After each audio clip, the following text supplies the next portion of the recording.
झाशीत नदीच्या किनाऱ्यावर एक अनोळखी इसमाचा मृतदेह आढळून आला. नदी किनारी मॉर्निंग वॉकला आलेल्या काही नागरिकांनी तात्काळ प्रकरणाची माहिती पोलिसांनी दिली. घटनास्थळी पोलीस पोहोचतात आणि प्रकरणाला लागते नवे वळण. पोलिसांना मृतदेहाच्या शेजारीच एक विष भरलेली काचेची बाटली मिळते. पोलीस प्रकरणाचा अधिक तपास करतात तर त्यांना पाकिटात आधार कार्ड मिळते, ज्यावर केशव जाटव नामक व्यक्तीचे नाव आढळून येते. वय साधारण 45 वर्ष दाखवले जाते. पोलीस प्रकरणाचा तपास करतात आणि मृतदेह पोस्टमार्टमसाठी पाठवून देतात.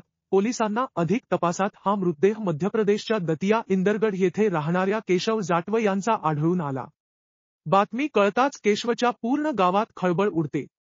कुटुंबियांना काहीच कळत नाही नेमके प्रकरण काय, कोणी केशवची विष देऊन हत्या केली असेल. मृत केशवच्या पत्नी आणि 2 मुलींचा आणि मुलाचा आक्रोश पाहून सारे गाव हादरले. पोस्टमार्टम रिपोर्टात मात्र वेगळेच सत्य बाहेर येते. केशवचा पहिला गळा दाबण्यात आला, मग त्याचा शरीराच्या प्रायव्हेट जागेवर वार करण्यात आले.